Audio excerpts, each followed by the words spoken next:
Okay, I think it's working. I think I'm here with James Mwaura. Hell yeah, dude. cool man. What's up? Not a lot. What it do? What it do? Coping, as you can tell. Yeah. Yeah. Yeah, this is cool, man. This is it looks like you're about to film a porno in here, not gonna lie. A little bit. Victor. That looks like a cum guard or something, you know. Looks like it's like a I don't know what kind of porn you're watching. it just yeah, I don't know. Anytime you see a lot of tripods and a lot of leather furniture, Mm-hmm. you just start to think of the pornography of Also, of the room divider pornogs. doesn't. And the divider, yeah. Yeah, it just feels both intimate and not at the same time. Yeah. People who watch this can't tell, but there's like 10 feet of space in between us to a tripod, 2 lights, and a sneeze guard. Socially distancing, baby. Yeah. I had this idea at the beginning of COVID, just because it seemed like we were in it for the long haul from the start. Yeah. Where I'd do some kind of like multimedia studio thing, but I wanted to get people to go in on it. Is that what they're calling porn these days? Yeah. I wanted to get people to go in on it with me, but everybody was kind of the mindset that we should figure out what we want to make before we spend any money on it. But Yeah. I think it's pretty easy to get lost doing like bedroom sketches of a podcast nobody's going to give a shit about, instead of just like put yourself in an environment where you can make really cool shit. Yeah. So even though I don't really know what I want this to be, I have the tools to make it a lot of things. That's true. Yeah, this Yeah. is a cool space. Yeah, it used to be some guy who took portraits here, but you know, Yeah. business dried up. Yeah. I've been Is capitalizing. Is that like a headshot? Like Yeah, background? I've been capitalizing on a lot of COVID misfortune. Okay. Yeah, like because I lived in Bayview and I was paying a lot of money to live in Bayview for some fucking reason. Yeah.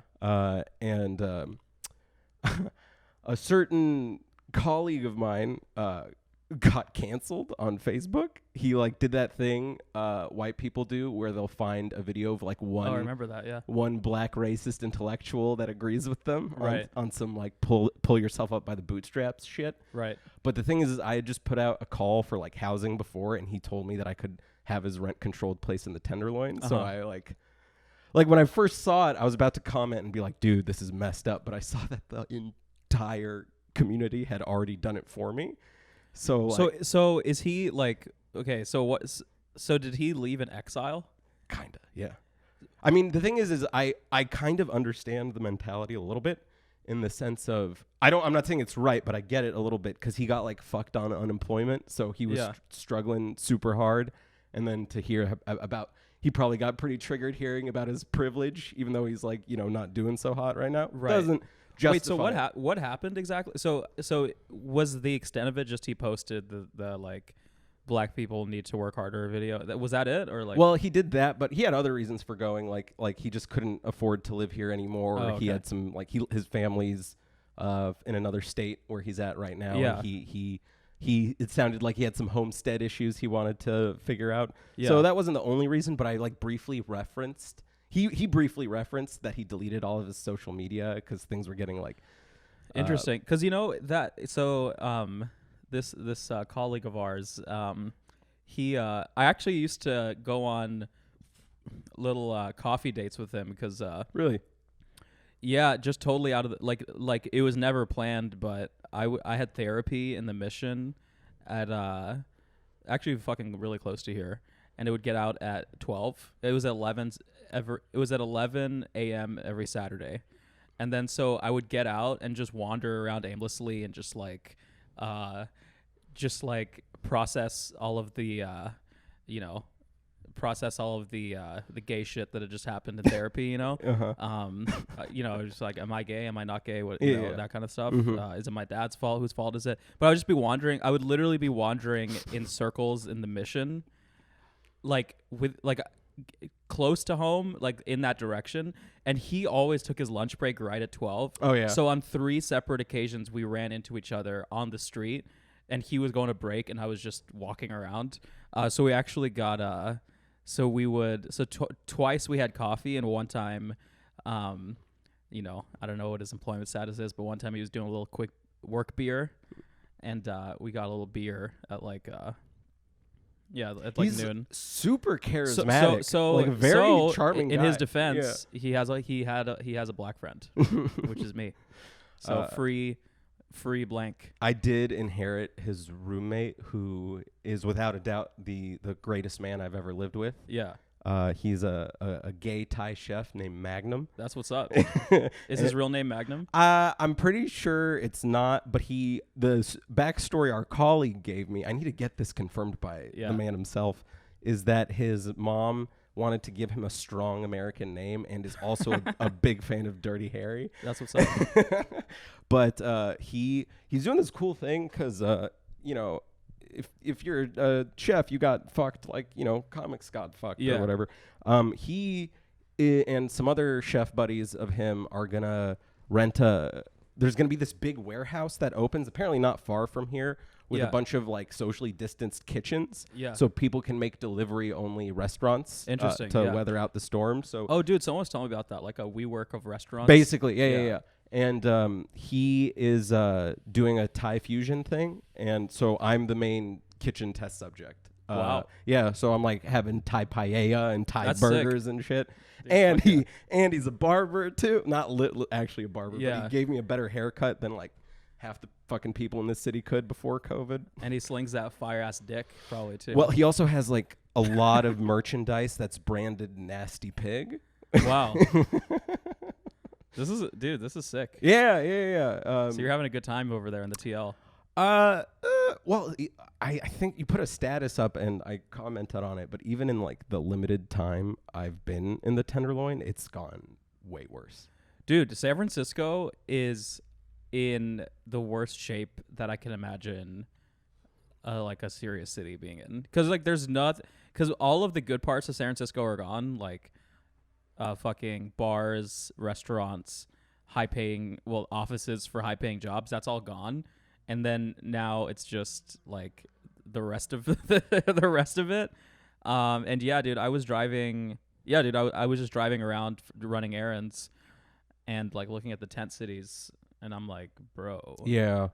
And like they've done a really good job of like mask distribution and stuff. Yeah. Because like all the homeless people do have masks. It's just that it's not their fault. Like a lot of them are just not of the capacity to, know to keep it on all the time. So like I've seen homeless people wander into a store with a mask on their chin, and they're not trying to ruin anybody's day. They just aren't totally there. It's pretty brutal to watch. Yeah. It's pretty like fucking.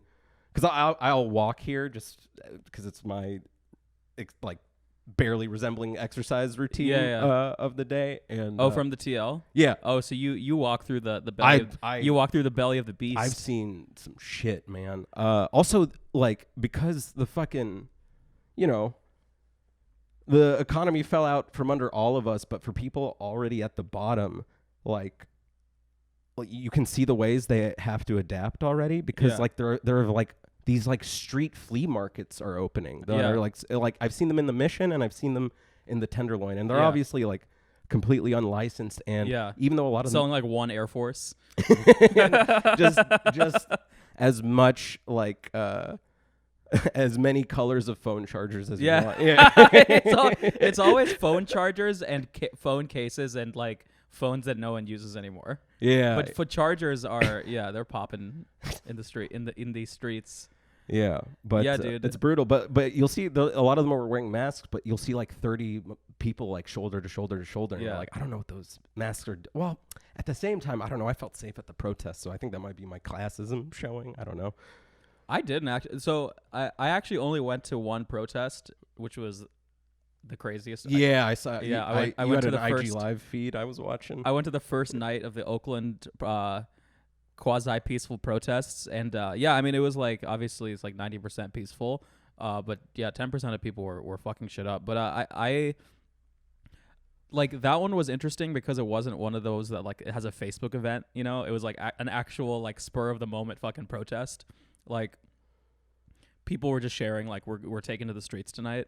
And I happened to be in Oakland getting dinner with my girlfriend's dad. And I was like I was like, yo, should we just like after eating this, should we just go fucking protest after eating these fucking egg rolls? And And yeah, it was nuts, dude. But I didn't go to the major ones for COVID reasons. Yeah. Because I got that asthma. Yeah, I do too. Because I'm a pussy. But I have really bad asthma, and it's exacerbated by my pot habits. Yeah. And I've been smoking way more weed than usual. Yeah. Because shit's fucked. Yeah. So like I am like really putting myself at risk. I was trying to think of a bit for this because it's like, yeah, I can't go to the protest because I can't breathe. It's like we've lost too many brothers saying I can't breathe, like I can't be another one, you know. Vishal Kaul has like a newish. I'm just gonna ruin it. I don't care. Yeah. Like a newish joke about how he would make a terrible martyr for civil rights because he has such a long last name. It's like Vishal Kalyanda Sundaram. Yeah. So people would be like, "Say his name." Yeah. No. It's a great joke. Yeah. Luckily, Vishal's a peaceful enough guy that I don't think he's gonna get into too much crazy stuff. Yeah. I could see him being very nice to the police. Yeah. Yeah. Me too. But I don't know. How have you been handling no comedy? Dude, I'm great, man. I miss comedy dearly. I miss very little. I miss being on stage and talking to and telling jokes in front of people. I miss almost none of everything else regarding comedy. Like, I mean, what percentage of the time that you're doing comedy are you actually on stage? Probably like 4% or something. Yeah, very little, but I'm new enough that I was still, I think the social aspect of it was still novel to me, and I'm not sick of everybody in the scene. Yeah. So I miss the downtime. I'm not sick of people. And to be clear, I miss like everyone that I used to work with. But dude, when you're working full time, because I was working full time, not anymore. So it's probably going to be a different story when things reopen. But yeah, working full time at some fucking dumbass tech company. That was most of it probably, and then having to fucking Uber or like take the bus to like an open mic, like eat shit there, deal with like the fucking like. There's just so many I feel like there's so many assholes in the comedy community, but because we're newer, we can't really say anything. You know what I mean? Yeah. There's a lot of dick sucking, a lot of like politicking. So there's a lot of people you don't like that you have to interact with so much. Mm-hmm. You know? Has the distance from them reinforced how little they matter? Absolutely. I had no idea how little these people mattered. Dude. Because again, I'm going on 4 years now. You're probably in like your second year or something like that. I was basically a year. I was basically a year and like 2 months in when this hit. Okay, yeah. Because like when you're newer, you still kind of have to. You don't really know who the quote unquote gatekeepers are, and you're just so worried about your perception, mm-hmm. and you know what people think of you personally, how you do on stage in front of certain people. Like there's so much of that aspect, which is really not actually that important. Mm-hmm. I mean, dude, how many times have you seen someone you respect bomb and like it's just kind of funny that they bombed, you know? When it's a friend, it's the best. It's the best. Or even a comic that you like respect, like everyone, like when you start to realize that everyone bombs, like sometimes, hopefully only sometimes, and that like day to day, people's opinions just don't matter that much. And I feel like there was so much of comedy where I was worried about everything else but what was actually happening on stage. Like I was just distracted by like other stuff that I really, really don't miss.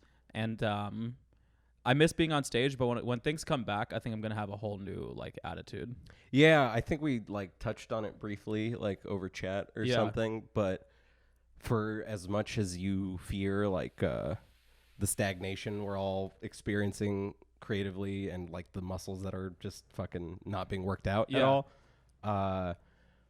it's insane how quickly hardship will like progress your development as a person, dude. And like fucking straight up, I feel like me in January was basically me in high school, dude. or something. Same like fucking. it's crazy. Yeah. I feel much more because I feel like because stand up just takes up so much time. It's so much time, dude. Whether you're going to shows, coming back at the show, like so little of the time that you're doing involved in comedy is you actually either writing or you being on stage. There's so much other shit, and you just get swallowed by it, and like it's really hard to think about like what are your objectives, what's important in your life, what are your priorities actually in your life? Because like, I mean, for me, like mental health is like number one. Number two is like relationships, like your friends, your family, like your girlfriend or whatever. Number three probably is comedy. Mm-hmm. And then number four is paying the bills. That's kind of how I think about it. But like so I was working full time, so like work always was first, right? And then comedy was second. And then I feel like I neglected like myself and like my relationships. And like that's gonna be totally different when this shit restarts, you know? And like I used to not feel comfortable even taking time off of comedy because every time like I said, even when I thought about like should I take a week off, the idea of other people on stage getting better just like made me sick. Mm-hmm. I was like I can't like take a break. For you, it's a competitive thing. For me, it's a self-loathing thing. Like, oh, you fucking lazy piece of shit. You didn't do a set today. It's less concern of what other people are doing and more like self-loathing. Really? Yeah. I think it's a bit of both for me, but I'm super competitive. Yeah. Like I'm super fucking competitive. So like I just didn't like the idea that like you were on stage getting better and I'm at home not getting better. Like I didn't like that. I realized I'm like that. The thing is because all my friends in the scene are way deeper in than I am. Yeah. And they all have so much insight to give me that Yeah. I'm like, not even on purpose, just naturally on my best behavior with them because like I admire them, like I want to learn from them, stuff like that. With like the people I started with, I'm an asshole. I'm a huge competitive ass. Yeah, totally. I was in a weird position where I started with people that. So I started with my good friend Ginny Hogan. Oh yeah, and she had started about 6 months or 8 months before, but she has a crazy work ethic. So like she took a step up or something, right? Well, she left. I mean, she's in New York or something. She fully committed to stand up early. Not just even stand up, just comedy in general. And so she like moved way before most people move, and she's writing. I mean, she's like blown up. She's like Jeff tried to get her on one of my shows, and I had no idea who she was, and I checked her out, and it seemed like she's a big time writer. Yeah, I'm surprised you started with her. I just assumed she'd been doing it longer. No. Well, so she started maybe 8 to 10 months before me, but she was doing like, you know, that's like I post that status about 5 sets a week. She was doing like 5 sets a night, like for like the entire time. And even like when anytime I go to New York and hang out with her, she's miking like an absolute monster. So she was already pretty fucking good when I started, and I had never done stand up. And then she was homies with Jeff, and Jeff had been doing it for about a year. So like those were the two people I started with, but they were already like kind of above me. So like I felt the pressure to like get funnier because they were already funny. So I think that's maybe where I got some of like the I don't know if it's like insecurity from or something. I was just like, I just need to keep fucking getting better. And then, the second you hear like people start to talk about you, and then you notice you're on a show with them, you're like, I have to do good or else like, you know what I mean? Like I have to like, you know, keep that respect on my name. Yeah. I got taken in by like Max Eddy and Orion and Arjun pretty early in. And Arjun is such a brutal, vicious asshole if you ask about like how you did or something. Like I remember I had this, it was actually a show we were on together, but I think you left early.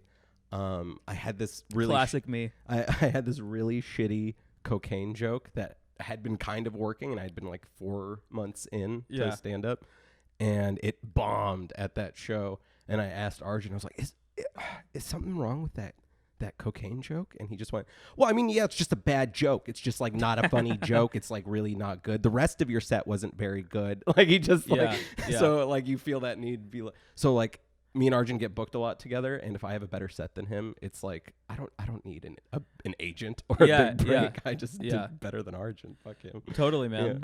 Yeah, I mean, I'm my own worst enemy or my own worst critic. Like I'm very hard on myself, and I think I'm gonna take a break on that too. Mm-hmm. But yeah, I mean, I took it like stand up had just. I mean, just to back to the point of like, I'm doing good during quarantine. Like, part of it might be because no one else is doing stand up. Because I actually recently hung out with a couple comics that were doing outdoor shows in Salad Tomatoes, and I was like starting to feel that fire again. Yeah, I did that one. How was it? It was good. But I heard something Brian Simpson said on Your Mom's House that you can get a couple show dates here or there. Yeah. But because stand up is so iterative, you're not really doing anything. Right. Like it's more you're just trying to get an endorphin rush. Again. Right. Because you're not really gonna fucking develop your set or anything after just like one set a month. Like that's why I'm kind of like very comfortable just totally not doing except for Zoom shows, which is like a whole different story. And we can like talk about that. But I'm cool with just getting back on stage when it's like relatively back to normal, and I don't know when that is, but I'm fine with that. Like I'm fine without. I think I desperately needed a break from it because I think I was really pushing myself too far, and like I said, neglecting other things. Yeah. And dude, I think this is a great opportunity for us stand-ups to like fill out our skill set, because like we're probably not going to get rich, or we're probably not going to make it doing stand-up alone. You know what I mean? Like, if we want to go the path of like getting past at a club, being a feature, touring, and then like being a road dog, making like, I don't know, $50,000 a year, and like living that crazy life, like that's definitely an option. But like the way that people are making it these days is something else blows up. Yeah. Dude, Stormy Daniels sold out a fucking comedy club. Yeah, you know what I'm saying. So, and I'm not saying fuck. I'm not saying have sex with Donald Trump. Although, I mean, I would do that if it got me famous. But just for the story. But I'm saying like you need to build like a full skill set and be putting a lot of different shit out there. In my opinion. See, I knew it was pretentious at the time, but I let myself be a little pretentious with the stuff I like. But one of the things I prided myself on, as I really related to something Norm Macdonald said in his memoir, where he references how a lot of his peers will like imply he had some wasted potential, and he said, all I ever wanted to be was a nightclub comic. Yeah. And I got to. And I love my life. Yeah. And for me, it was like I had friends who wanted to make sketches. I had friends who wanted to like work in writers' rooms. And I was like, I don't fucking care about any of that. Oh, really? I just want to tell jokes. And I never gave any mind to like expanding my tool set. Because something I've heard not only from people from people in the media that I admire, but like something my dad tells me a lot is it's kind of a waste of time to become like a jack of all trades instead of just getting better at the thing you're best at. Right. And that is true in a lot of contexts, but not right now. Yeah. And the only thing I'd ever really given a shit at like in the realm of comedy besides stand-up was podcasting. Yeah. But I kept thinking to myself, like, if this quarantine's only like 2 or 3 months, and I like buy a bunch of gear, and stand up comes back, I will abandon like this thing immediately. Like I don't think I'd have the discipline with like the shiny like the shiny prospect of a set at night or like trying to do this. Yeah. And like I had to expand my skill set if I wanted to do something creative. Right.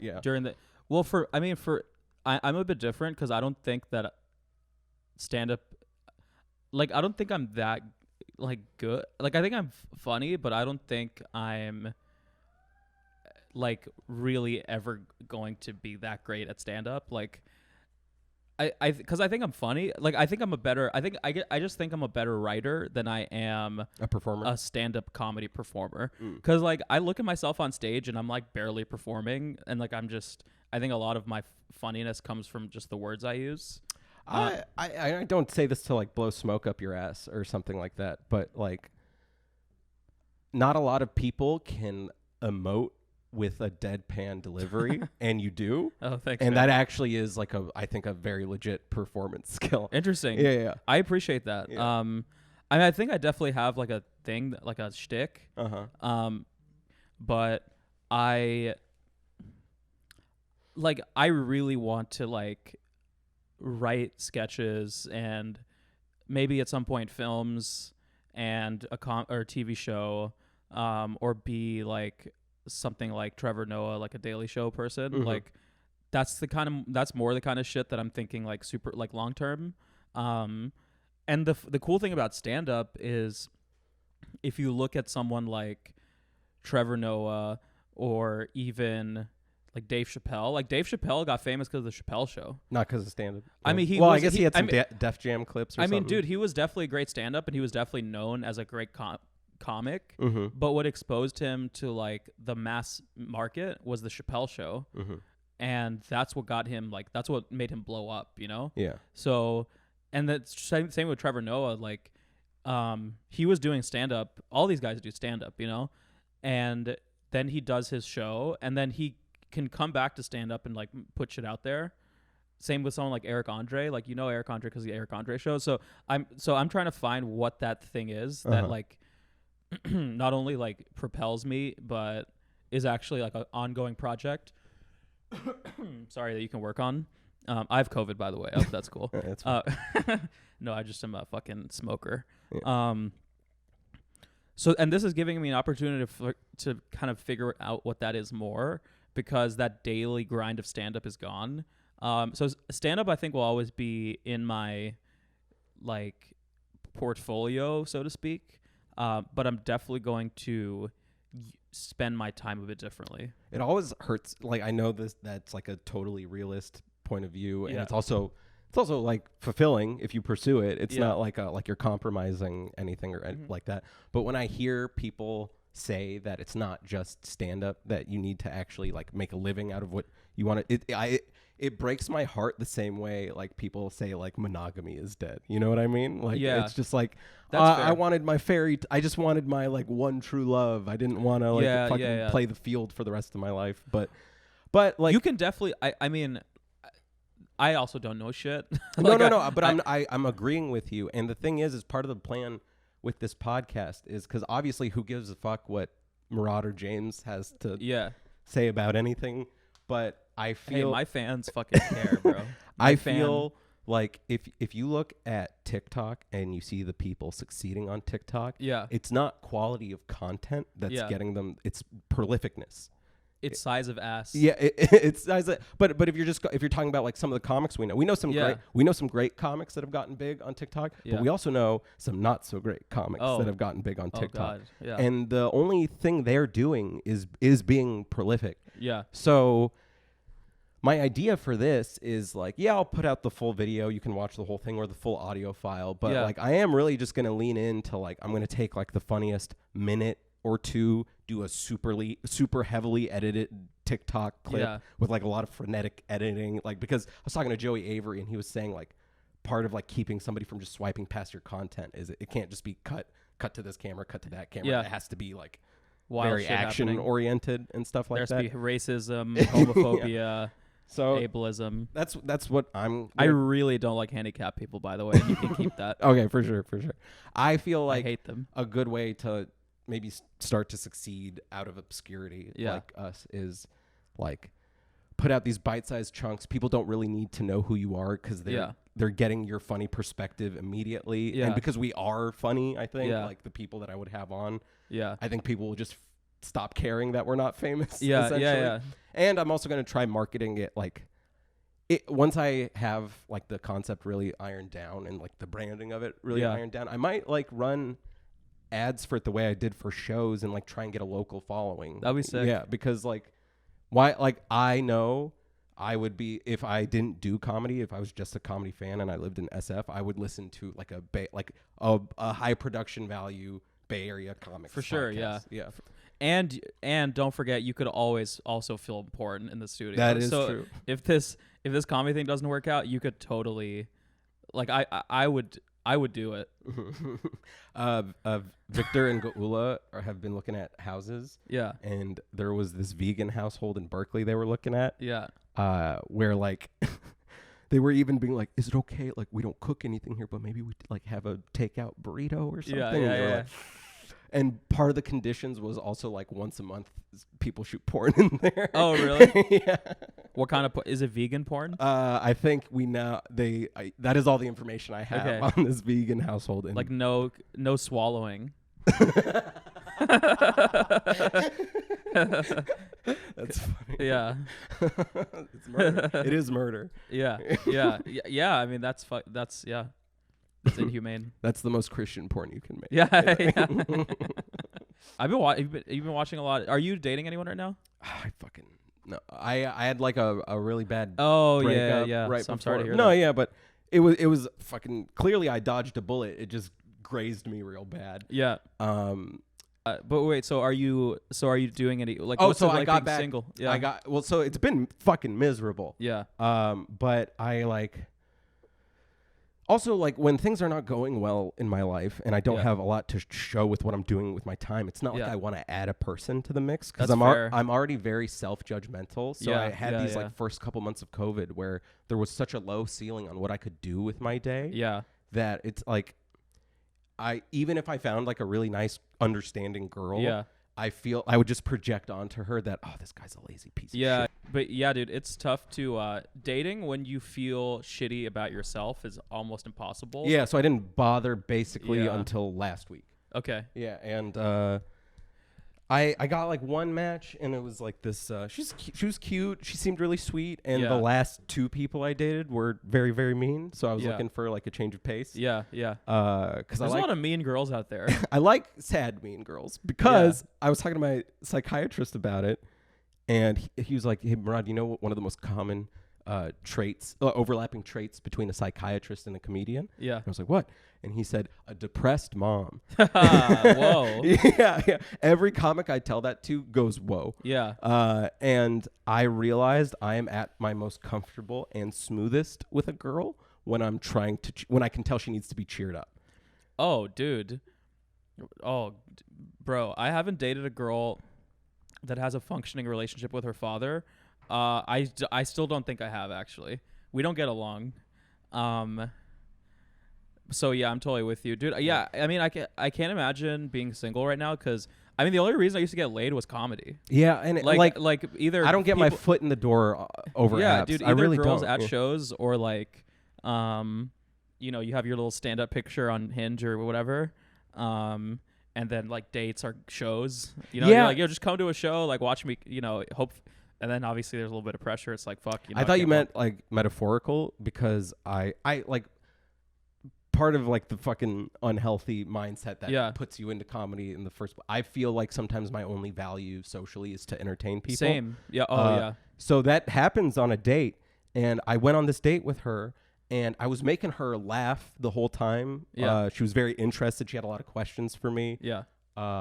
And one of the many shitty things about COVID is there are no fucking bathrooms open anywhere. Whoa. So we were like, doing one of those patio bars or whatever. Yeah. And, like we both just needed to take a piss and there was nothing.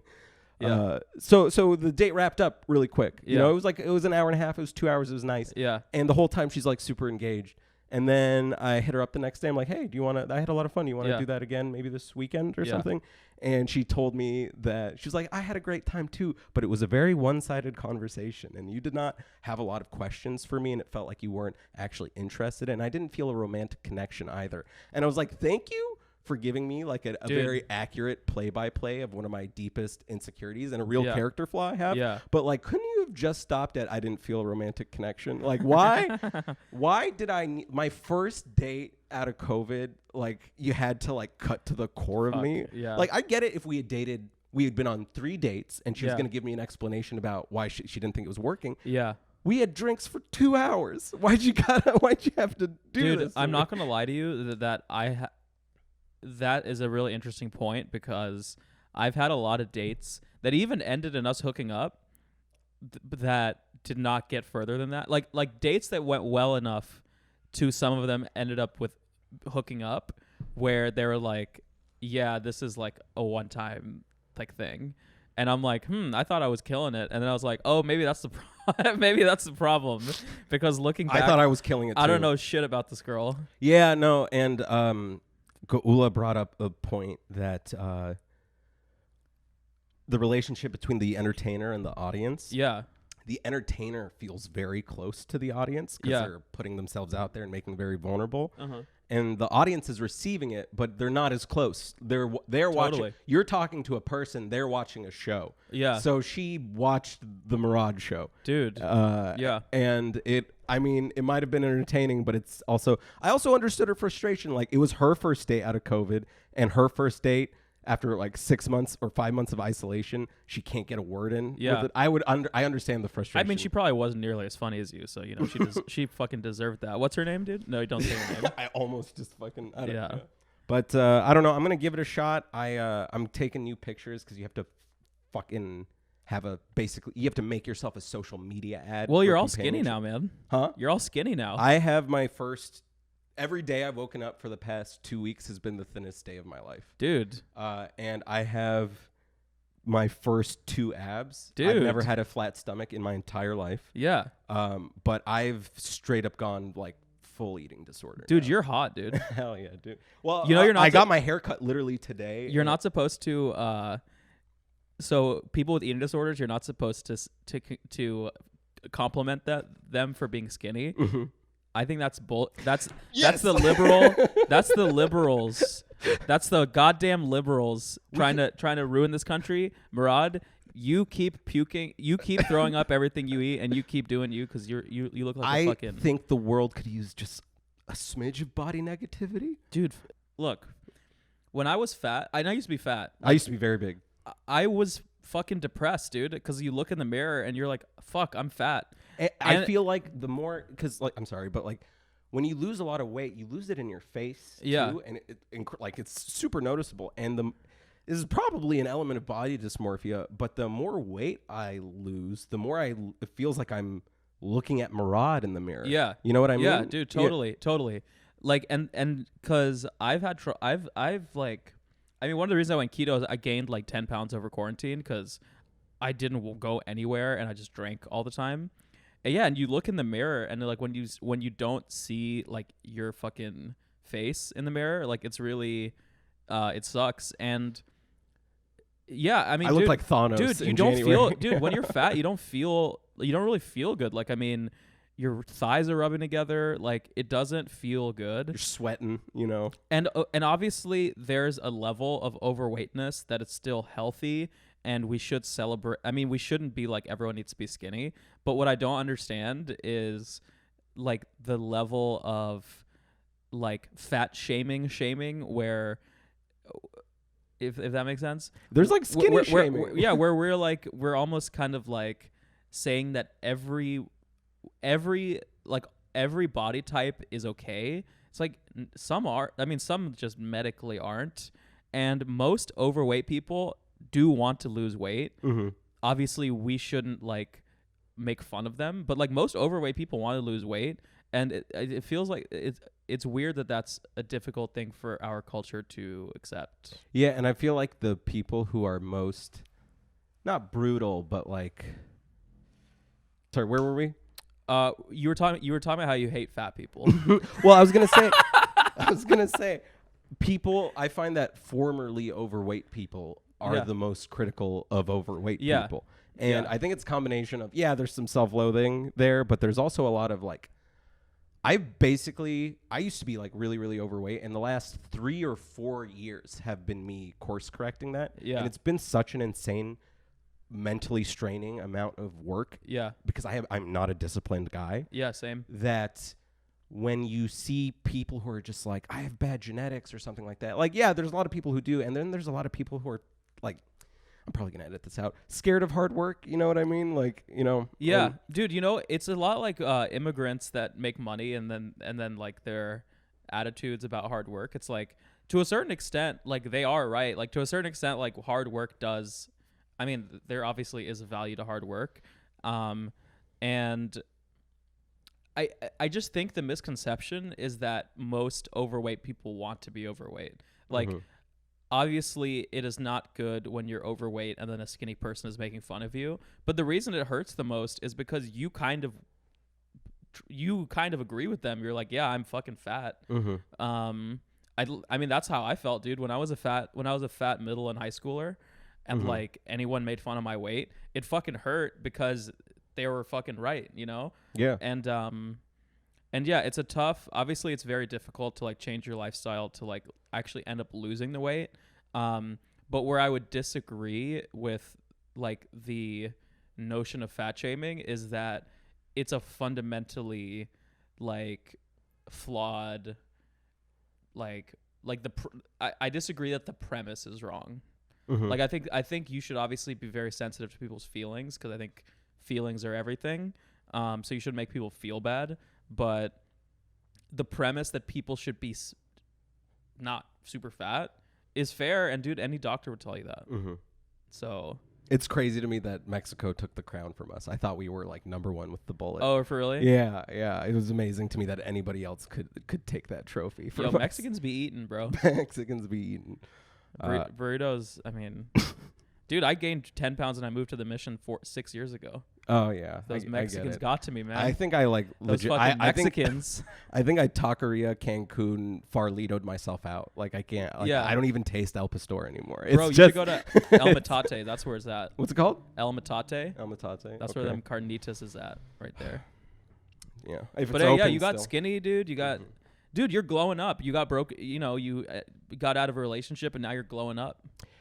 Yeah, it's She's just it's just. But like I said, like, I just don't think I'm very marketable over app, and like. Don't say that. But I mean, that's the attitude we don't need out here.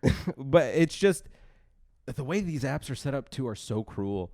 Well, yeah, tall white guys win, but not even that. Not even just an allegory to no, life. but like I mean, like, like I never want to get duped into like a premium service, right? But I like signed up for OkCupid, and like I get like 1 or 2 likes a week, and they're usually from people who don't take great care of themselves, or they are completely mentally ill. Like, and it's very obvious. Which OkCupid is? Yeah. Oh no, that's all apps. All apps. Oh, okay. But I'll get like 1 or 2 likes a week or something like that. Yeah. But OkCupid, within like 2 hours of making a profile, I got like 11 likes. Yeah. And they were like, "Hey, just give us $20.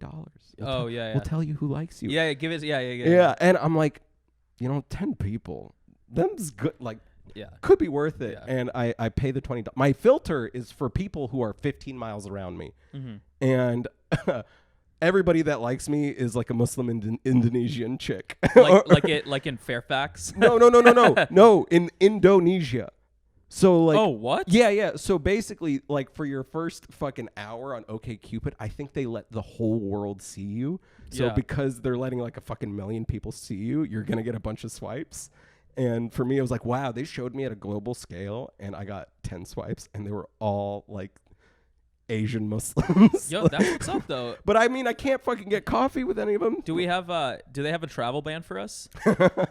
Dude, just go to Indonesia for the rest of quarantine. And maybe just that's clean been up. my secret, or like that's what's been. I just need to find my target demo. Yeah, dude. But like, I went to, but it's also how fucked San Francisco is, because like I went to Denver in February and immediately got more swipes from like girls that were usually more attractive than the girls swiping here. It's just like here, it's like I'm just trying to fucking get a coffee with a 23-year-old, and she's choosing between me and like some 6'3" CTO. With, like I just, dude, I can't fucking. Dude, the second I removed white girls from my Hinge, you can do that. My life changed. Yeah, really? You can remove white girls. And I had a bit about this. It's like, dude, I don't need an app to meet a white girl. Like I can just fucking. Oh yeah. I can just go outside. Like why do I need technology? Like the only girls you need technology to find in this town are black girls, like, because like I didn't even know y'all were around here, but like I just took white. I did all of them except white, and I made it a deal breaker. So it's like no white girls were shown my profile, and I was not shown any white profiles, and it was amazing, dude. Really? Like, I mean, what it ended up happening was it was all Asian girls, because that's really everything that's left. Because I feel like a lot. This is a gross generalization, that a lot of the tastes of Asian girls and white girls in terms of men, like Yeah. there's a big overlap. For sure. So I just assumed like those were the two demos that are most of the girls in this Well, city. the thing that is, there's Asian girls that still like fuck with their parents, and like work and like our product managers at Pinterest. Mm-hmm. But then there's your Asian girls with tattoos and that smoke cigarettes and like do cocaine. Yeah. And those are the ones. That's your like target market. First of all, yeah. I mean, I wish Hinge had a like it needs to go a little deeper because it's like Asians like what kind of Asian, you know? Because the Asian girls that work at our product managers at Pinterest, their parents are actually more excited when they bring home a white person than an Asian person. Did you know this? White people are held in such regard, dude. Are we gonna talk about? Let's talk about these fucking Asians. All right. Well, can I like cut in with a thing my dad told me? He was like, okay. No, you can't. You can't. I just, what did he tell you? I remember he told my sister was like giving the scoop on her new boyfriend. Yeah. And he was like, Sarah, you can date a minority or you can date a poor person. You can't do both. Yeah. Yeah, dude. No, Asians are so obsessed with white people that they will actually be more excited if you like a lot of them will be more excited when they bring home a white boyfriend than an Asian boyfriend. And those are the Asians obviously that I need to like separate out from the dating. But the ones that have rebelled from that whole thing, because there's a lot of Asian girls that actually fuck with black dudes, and brown people. And I'm then not even brown, dude. I'm like I am the other box. No, you're the thing is there's always this crossroads when if I deny that I'm black, people think it's either they think it's like a shame thing, right, or like right. don't want to be associated. Right. Whereas my whole thing is like I was never a part of the culture very closely. I was never integrated with the culture very closely, and I don't suffer like the average black person suffers. Right. So for me, it's not wanting to like take a label, like I not wanting to steal a label. But like I honestly think there's something, and this maybe I'm making excuses for other shortcomings I have. I think there's something about just not being able to pinpoint me that like makes the average girl on a dating app like uncomfortable or something. Like interesting. Yeah. Yeah, I could well, I think people being unable to put you in a box makes people uncomfortable. Cuz people are like, I feel like people are always asserting a race. I mean, the thing is when you're black but you're not like black, you know, you have people that you have a lot of people telling you what you are, you know, which is confusing, right? And like, that happened like as soon as I got into the scene. Yeah, everybody's like, "Come on, Murahd, you're black," and it's like, "Hey, man, like, if I am, like, hell yeah," but yeah. I don't know if that's, you know. Yeah, no, but black and white people are always telling me what I am. I mean, I am black. Like I call myself black. Like, first of all, like, I'm not white. Like, I mean, what are my options? White. I'm not white. Biracial, like that, and that, like, I mean, yes, I fly the biracial flag with pride, but I mean, at the end of the day, I'm black. You know, if me and some white people are doing shit, and the cops show up, like, I'm probably, I would be the one that they are more suspicious of. Like, I mean, I'm black, you know. Yeah. There's obviously nuances. I forgot how we got here, but because people like putting people in boxes, and I mean, I'm guilty of it too, right? Like I'm also guilty of this, right? Like because you want to be able to understand someone very quickly, and when someone is a wild card, that is uncomfortable, right? Because with you, I'm like, you know, as a comedian, like, I want to fucking stereotype you, dude. You know what I mean? Like, if you're an audience member, like, I want to say that you have you drive bad, or you have a big dick, or you eat a lot of lumpia, you know? Like, I want something. So that's why I'm saying I'm guilty of this too, because I just look at an audience member, I'm like, you know, you look Filipino, therefore, you know, like, you work at Kaiser, period. Like, I just have asserted that. You know, like, so I'm guilty of it too, but, and when someone, I mean, if I were to see you in the audience, I wouldn't do crowd work with you because I don't really know which box to put you in. Yeah, and here's an encounter I've had 4 times. Yeah. There are 2 ones. I'll go with the first one. Yeah. all right, you know what? I'll flip it. First one, this happened 3 times. Give money to a homeless person and they tell me to stay black. That's happened. That's what's up. 3 times. The other thing that's also happened 3 times, in line for fast food, a black man is in a corner somewhere looking at me just like, and then they'll just like, they won't say excuse me or like, hey, or they'll just be like, you black? Are you mixed? Yeah. And like those are and it's just like it's just kind of fucking sad. There's some existential sadness to like when you walk into a room full of new people. Yeah. You are just a riddle they're trying to solve. Yeah. Versus a person. You know what I mean? Well, and I think that just crosses over to apps like any other part of life. You know. What's funny with black people though, I get it, because black people like you're kind of like, who's on our side? You know what I'm saying?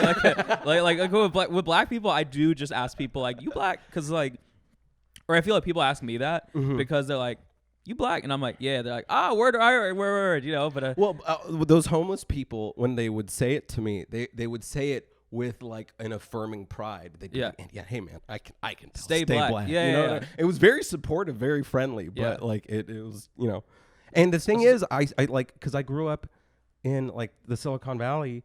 And like, you know, it's all Asian and South Asian. Edit that out, please. You're good. It's all Asian, South Asian, maybe like a little twist of Middle Eastern. Yeah. But like mostly Persian people, you know what I mean? And like no black people. I was very often closer to white than any of my classmates or friends because I'd be around with a bunch of Eastern Asian or Southern Asian people, and I have the lightest skin tone. Right. Or like they think I'm Jewish. Or something like that. Yeah. And then I went to school in Missouri, which was a fucking culture shock. Yeah. And I don't even think they put me. I don't think they bothered to categorize me or anything like that. It was specifically stand up. It was genuinely the first time in my life where a bunch of people were telling me I was black. There was a joke in high school. I think it's because we want you on our side. You know? we're like trying to draft. It's kind of like the racial draft. Jay took a selfie with me. I think you were in it and a bunch of other comics at Sketchfest, and I just thought it was like a cool selfie thing. And then I see the caption. It was like Black Sketchfest. Well, dude, I was there. I was there when we submitted your profile for review on the Black Comedians fucking Facebook page, the Facebook group. Remember? Because remember this was at Marcus Howard posted it. Yeah. And Kasim commented, I know Murahd, and I know for a fact that he identifies as black. And I was like, Kasim, I never told you that. That's so funny. Yeah, because we want you.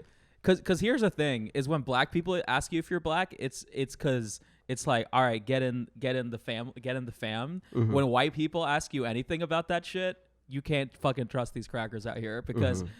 Because why? It's like, why do you want to know? Yeah. Because you're obviously not white. I mean, it would be one thing if white people were going around asking white people, "Are you white?" or like, "Where are you from?" Like, do we have something in common? I learned that from my dad. Like, I would like we'd go get food, and maybe a curious waiter asks, he's like, "Oh, where are you from?" And he just looks at them and goes, Cupertino. Yeah. So, because when white people ask you, here's the thing about white people is like white people have the worst track record of intent. So here's the thing with black people, because when black people are asking you if you're black, it's because it's like, all right, cool, you're in, bro, you're a part of the fam. Like it's a solidarity thing. But when white people ask, you can't be out here divulging shit to these people, because like. White people have the worst history of intent in the world, Dude, my fucking roommate who's a dumbass, like he literally, I fucking swear to you, was talking about like there's black employee support groups. Why would, like, if you made a white one, it would be like outrageous. And I'm like, yeah, because what would be the purpose of a white group? Mm-hmm. Like, also, first of all, white clubs have existed, my friend. Called frats or the KKK. Or the Klan, yeah. White groups have existed, and the intent of those was to bring people down, right? Uh-huh. White people asking you what you are, like, what do you intend to do with this information? Yeah. It is most likely not going to help me out in any way. So that's why, like, And and dude, white people are so simple-minded sometimes because they're like, oh, black people can ask you, why can't white people? It's because think about the context, think about why just go one level deeper. Black people, we want to have solidarity with each other. White people just want to put us in boxes and do what they want with us. Mm-hmm. That's just like, it's just like the nuance there is so lost on these fucking crackers out here. Yeah, and I said it. It echoes. Make sure you something post that. else you told me, or you. It echoes like another conversation we had about like political correctness in comedy, and there is this element of like when people complain about it, of like, what do you want to say that you're too scared to say? Yeah, dude. Yeah, those were your words, I think. Yeah. Yeah. So what is it? Because I think you can hit just about any topic if you're clever enough and if you have the right intentions. Right. So anybody to me that is complaining about like PC culture ruining comedy has a really shitty opinion on something that they want to share. Totally. Yeah. And whose fault is it that we even have political correctness? The reason political correctness exists is because the way the white people have been speaking and acting for the past like 1,000 years is not cool. has usually been at our detriment. Yeah. So yeah, the reason, and I mean, I will agree with to an extent that like we're too harsh on people, and I think there's a difference between calling someone out and then just not allowing them to speak anymore. And I think there is a balance there, but the only reason political correctness exists is because of the violence towards brown people. So for you to be complaining about it, it's not like for you to be complaining about it, it's like, dude, go complain to your grandfather who still calls people faggots and niggers, Like that's the reason it happens. Yeah. Your family and all the white people before you that do wild shit that you don't do shit about, those are the people that have contributed to this culture of us not trusting you, because what it is a lack of trust. Like political, like cancel culture is a lack of trust. We don't really trust white people with having our best with having good intentions or our best interest in mind. So that's why when a white guy says something that's a little questionable, we don't give them the benefit of the doubt. I get apprehensive when specifically a white person is too eager to be friends with me, because it feels like you're being added to a collection. Same. Like it feels like I don't have one of these. Especially when we don't have anything in common. It's like if we both like play, if we both watch the same sports, or like we have something in common, like we're, comedy, for example, we can have in common. But yeah, if some random white person is just like thrilled by your presence, sums up. Yeah. Yeah. And the thing is I used to be really fatigued by this mindset, specifically because I didn't grow up around like heavily black and Hispanic communities, aka the people who really suffer. Yeah. I grew up around a lot of like really privileged, like East Asian, South Asian people that just wanted to hitch themselves to the oppression bandwagon. Yeah. And pretend that for pure social capital, that they're as hard under the boot as like, blacks and Hispanics. Yeah. So I actually had this like rebound thing. Yeah. Where I used to like get annoyed with my friends that were really hard on white people, because it usually came from like a position of privilege. Dude. But the last like 3 months or 4 months has made me like really reevaluate like a lot of stuff. Because it's like these problems were always here, but now that there's nothing else to do but deal with them because of COVID and how I see a lot of people in my life dealing with it. And I was like, oh man, I made a lot of like overly generous assumptions about a lot of people in my life. Dude. Yeah. Dude. So first of all, as a fairly like outspoken progressive black person on the internet, I've had so many fucking people from Stanford and like my tech life like text me like, what can I do? I'm like, the first thing you can do is this person that you hang out with, tell them that they're a racist, because I've been saying this for the last 5 years and no one's fucking listened to me. So the first thing you can do is to take the people that are closest to you. I mean, there's so many of these, like we were talking about, like the Asian girls that date white guys, and like the other brown people that are kind of sellouts, that just like go work in tech and then are just insert themselves in this very problematic culture. and they're like, oh, what can I do? Like, what community should I mobilize? It's like, you need to tell the people closest to you to go fuck, to either go fuck themselves or improve. And that's why there are so many people that are jumping onto the oppression bandwagon that, I mean, in fairness, maybe your eyes are finally opened now that the 19,000th black person got killed in the streets. If the George Floyd video is what it took for you to understand that, fair enough. But yeah, don't pretend like you're part of this like movement of like oppressed people trying to fix the system when it is a system that you are so complicit in, so complicit in, and like eagerly benefiting from, or at least eagerly participating in. And then now all of a sudden you think that because you post a black square, like you're part of the change. But it's like, I did absolutely not. It's so much deeper than that. I used to really resent social media activism because it was so performative. Yeah. But it's that thing of like, if you want to know how to like address racism and these problems, you have to stop turning a blind eye to these assholes in your social group. Yep. So any of my white friends during like the peak of the George Floyd protests that were not posting about it. Yeah. I immediately became resentful and like suspicious of, because Yeah. I totally reversed, and like every day I was posting about it, and it was purely because like, okay, what I have like 350 followers. I bet 15 of them are super fucking racist or something like that, and they need to see this. Yeah. And I felt like anybody without that attitude, like I had a lot of friends, like I talked to some friends about like, why aren't you posting? And they're like, well, I'm just a white person. People don't want to hear from me. I'm like, yeah, maybe all of your racist white friends should hear from you. You know what I mean? Yeah. And like, yeah. So I became very suspicious. Like anybody who was posting on social media like nothing was going on was like immediately on a shit list for me. Dude, I'm like really that's another thing that happened to me during quarantine was I started to realize how little I was speaking out to the people closest to me, and I really made an effort to change that.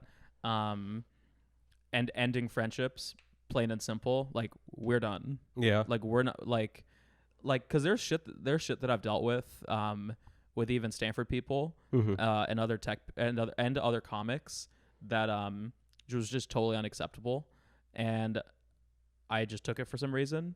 And even though it happened a while ago, I'm like, hey, remember this thing? Yeah, we're done. Dunzo. We're done. I thought about it, and like we're done. Yeah. And you know what makes me feel good is that they can see like an impact that their actions had. They probably don't give a fuck about me at the end of the day, because if they're the racist that I think they are, then obviously losing a cute little half nigger in their life is not really that big of a deal. But yeah, I mean, like things are happening, you know. It's instead of it being like you have a little argument over a beer and then you agree to disagree. I'm trying to just have kind of like tangible effects. Yeah. You know? Yeah. I mean, like, I don't know if you can ever say. That said, we do need to pull ourselves up by the bootstraps. That's true. And Herman Cain, my personal hero, was totally right about that. R.I.P. R.I.P. That was shout out without Herman. A question, and I'm like not scared of saying it. One of the most hilarious public figure deaths of like the last 10 totally, years. Man. Yeah, it would be like if an anti-seatbelt advocate dies in a car crash, flew dude. out through the window. Yeah. I hate that it's a black. I hate that he's black, and we lost another black person. But I mean, as far as being lost, as far as like having truly lost someone to the dark side, or I guess to the light side in this case, Herman Cain was one of them. So R.I.P. I'm not sure if he's in heaven or hell, but he's in the Godfathers in the sky. Yeah, dude. Yeah, which could be or he's in white. I think he's in white heaven. White heaven. If heaven is segregated, which I hope. What if he's in white hell? He's probably in white hell. In white hell. Yeah. If heaven is segregated, which I hope it is, honestly, he's not. He's definitely not in black heaven. I think that'd be a good podcast title. I hope heaven is segregated. I hope so, dude. Because imagine you have to deal with like fucking white. Imagine you die, Dude, imagine you get killed. Imagine you're in the 60s, you get killed by the KKK, and then you go to heaven, and there's white people in heaven. You're like, yeah. And there's like, and they're like, hey, we saw what happened. Yeah. Yeah. And the clan's all Christian, so they all went to heaven too, you know? Yeah. And they were just like, hey, man, we were out of line. Yeah. Anyway, R.I.P. Herman, dude. That's what happens when you don't wear a mask in a football stadium. What the fuck? Or a basketball stadium. What do they think was gonna happen? I think what they thought was gonna happen was nothing. I don't know, man. It's like it's so hard these days to understand how much of it is knowing propaganda versus believing your own bullshit. And like this line that the right is on, it's like I fucking can't tell if you're playing 4D chess or if you're as stupid as I think you are. And more, I think it's as stupid as we think they are. But it's been fucking... I don't know. I'm losing my train of thought. But I think Trump... Well, I think Trump is a master manipulator because Trump... All Trump wants to do is get reelected. And he knows that the economy was his main selling point. Like, he was like, the economy's doing the best it's been doing in a while. So, like, reelect me. And then when we had to shut down, that's terrible for him. So he just wants to reopen as quickly as possible, get everything back open. He could give a fuck about dead people. I mean, he's not a dumb guy. He knows that it's a deadly virus. He knows he's trading jobs for lives. He knows that.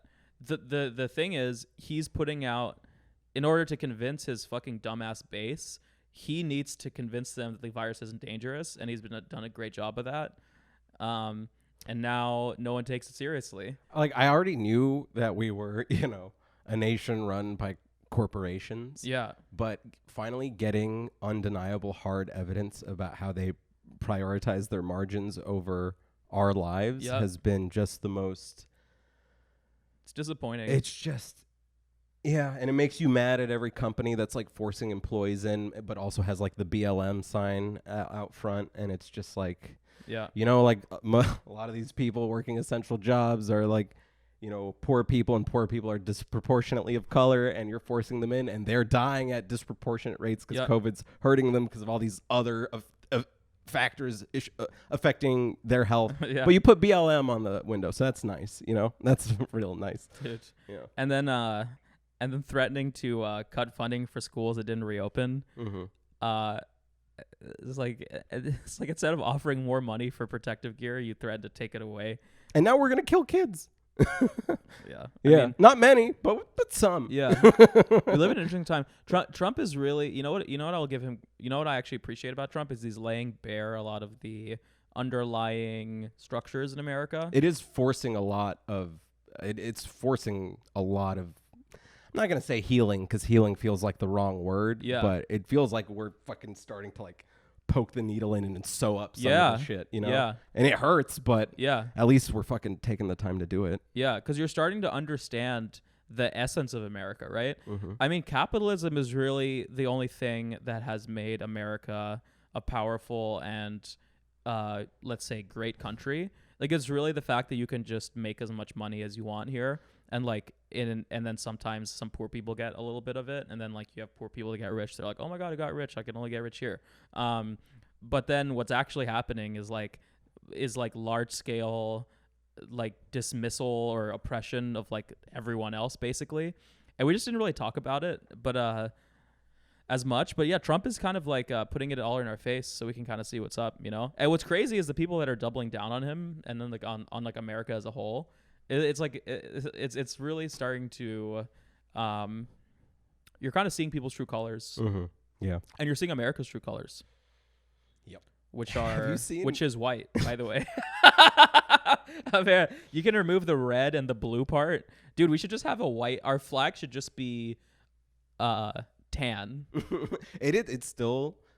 I cannot accept, even though it's true, I can't accept the information that minors are primarily non-white now. Like, I cannot. Whoa, really? Yeah. Sick. That's sick, but can you even wrap your head around that in a nation of 340 million or however many people we have? In my mind, 335 of those million are white. So to hear that the majority of like these upcoming generations are non-white, like I really wonder what a walk on the street is going to look like when we're like 60. You know what I mean? Like, I wonder what the fuck it's going to look like. It's going to look like that. Have you seen that meme where it's like... They won't need to segregate heaven anymore. Yeah. Have you seen that meme where it's like 100 black people dancing and one of them has a speaker? Okay. It's going to look like that. That's be niggas out here. Actually, it's going to be mainly like, I think like Hispanic. It feels like more Hispanics. Mm-hmm. Shout out to the Hispanics. Well, how are you feeling about comedy? Nothing's changed like about how do you like Zoom shows? Let's talk about that. I realized I kept seeing them as this awful replacement for a proper set. Yeah. And kind of like an exercise in futility. Yeah. And then I realized that a properly run Zoom show is like kind of better than your average open mic because you'll get like if somebody runs it well, you'll get 15 to 20 actual audience randos as audience members. Yeah. And then that's valuable for new joke feedback. Yep. But new jokes suck. Yeah.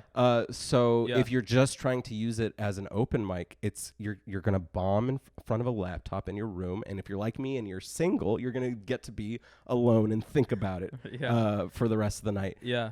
For me, I inevitably had to mix it with old jokes that I knew worked. Yeah. But that meant like, okay, if I have a 7-minute Zoom set, I'm gonna do 4 minutes of old jokes and 3 minutes of new material. Yeah. And the heartache of it is just not worth the tiny little incremental progress, which is why I was like, I need to do something else, which is why I made this. Yeah. As long as I compared it to stand up, I hated them. Mm-hmm. And then when I forgot what it felt like to even be on a stage, and I just started to think of Zoom shows as an avenue to express myself, I actually started to get a lot more into them. Because I would say 1 out of every 3 sets, I do, some old jokes. Mm-hmm. 2 out of every 3 sets, I either do something random, because I've been doing this character called Bubba the COVID Truther. I saw a Comic Sans PowerPoint. Where I'll put on a Make America Great Again hat, and I'll tell these liberals the truth about coronavirus, a.k.a. the China virus, and how Barack Hussein Obama created it and that it's fake. So yeah, and then like I just get to say like really racist things, but that's it's not nice. me. About Asian people. And then like just telling stories and stuff, and like random stuff. I just think of it as like this is my weekly opportunity to like do something. Oh, because you bailed on him for like a couple months, right? Well, I took a break from my own because I produced one, and I took like a 3-week break from it. And I just didn't. God, that's how slow time progresses. It was when you said you were back to doing Zoom shows. I was like, oh, so you took like 2 or 3 months off. Oh no, it was 3 weeks. Yeah, it was 3 weeks. But for 3, but 3 weeks where you don't have to think about comedy at all is like so sick. But the thing is I'm so heartbroken over how I've spent my time in this city because I first did stand up when I was like 17 in high school, and I did like basically senior year of high school through sophomore year of college. I did like a little less than a dozen mics ever. It was like this like so you're actually 9 years in is what you're saying. Not really, but it was such an insanely stressful thing because I've had really bad anxiety my whole life, but like I only have turned somewhat of a corner on it in the past like 2 years. Lexapro? Oh no meds. I had a bad experience with meds. I didn't. Oh, what, do you think I was bragging? But I did start. We'll talk. So your dick still works, is what you're saying? Yeah, but I don't know for how much longer because I started my first Adderall prescription last week. Okay. Shout out to the No Cum Gang, baby. No Cum Gang. But it was such an incredibly excruciating process for me to get the courage to go on stage. Yeah. That I needed friends. Yeah. Which is natural for like a lot of early people, especially like the really young ones. But then I transferred here, and the thing is I made friends very easily at my first school, but I didn't realize that USF here is like just a commuter school. So like you'd finish a class and people are like, I'm not hanging out, I'm going home to San Mateo, or something like that. So my first 2 interesting. years living in the city, I had like no friends. Yeah. I had no confidence. Yeah. And I couldn't make myself do an open mic. And I figured, if stand-up was really my dream, I would have toughed it out. So clearly it's not my dream, and I actually have no purpose in life, because I've wanted to do stand-up since I was 5. Mm-hmm. So then like I like out of college, I worked for like 1.5, 2 years in PR, and I want to fucking kill myself. Yeah. And I got like really shadily let go from my last one, and I was like, okay, if I don't do comedy now, I'll never do it. Yeah. So like the beginning of last year, like January through March, I was like, I do a mic a week every 2 weeks. I was still terrified. Yeah. But then I remember one night I had the worst set of my life and the best set of my life. Yeah. And I saw how you can turn it around. Yeah. And like once you bomb, nobody shoots you in the head. You're fine. Yeah. So then I finally got the courage, and then I started grinding, and then, I'm not good, but relative to my experience level, I'm ahead of the curve. Yeah. And for it to shut down when like starting in November through the end of February, I was paying rent with ticket production. I was making a living doing it. I wasn't making a living being paid as a performer, but I was making a living from comedy. That's awesome. And I finally made a ton of friends, and you were killing it. Yeah. So for it to go away, and like this quarantine, I've been in quarantine before. Yeah. You know what I mean? Oh, really? Like, no, like I mean like those 2 years. Oh, sure. Yeah. Like, okay, maybe we dude. didn't social distance in the classrooms, but I lived through this hell for like 2 years. Yeah. And I'm back in it. And it's just fucking, rough. I mean, like, It's rough. I've made a lot of life changes that as of the last 3 weeks have made life tolerable. Dude, one of the reasons I say I'm doing great during quarantine is because I've, and one of the things I will not carry into the next wave of comedy is like living and dying off on every set, Mm-hmm. Because when you're starting, and like when you have when you have expectations of yourself, other people have expectations of you, or you perceive other people's expectations of you, you like live and die off every set. Like bad sets fucking kill you, and great sets take you way too far in the other direction. Because I don't even like, because I actually don't like the feel that, because you get such a high off of a good set, but what I don't like, and it feels like something so few people can do, so you automatically feel special. But what I don't like is the feeling is that I actually feel more like valuable, or like more worthy. Like I don't like that, because I've now felt that enough that I know how finite it is, and I know that the next bad set I have, that's all going to go away and go in the totally opposite direction. You were the first comic to verbalize to me how disposable every set is. Yeah. And it made not only did it make doing stand-up better, it made my stand-up better. Because it wasn't like anybody was holding a gun to my head anymore. Yeah. And instead of like, I need to go out and impress those people, it's more like, what do I want to work on? Yeah. There's like, what do I want to work on? But like, I started thinking of it in in like a healthy, selfish way. Yeah. And I'm like, what a nice audience for me to have fun with, instead of Totally. I need to make them like, happy. Yeah. Yeah. So I play golf, which is obviously very roastable, but golf and stand-up are actually extremely similar in a lot of ways. That there's a lot of people who go out there and they really just want to look like they're good at golf, because people are watching on like the first tee, and like it's kind of there's a lot of vanity in it, and a lot of like rich kids, like they play golf to just like say that they do, and they want to like wear nice clothes and like go out there and like have a pretty swing or whatever. I actually like golf. I enjoy playing golf. Like I think it's very fun. And I had the same kind of fear about golf. Like I need to look like I'm good at it. But what that keeps you from doing is working on your game in ways where you take steps backwards to take much bigger steps forward. Like if you make a swing change, you'll probably be hitting the ball like shit for the first like month, but then you'll unlock a new level of skill and talent. And And if you look at golf, there's such few rounds that matter as a golfer. If you're even if you're a professional golfer, the only rounds that matter in golf are in tournaments.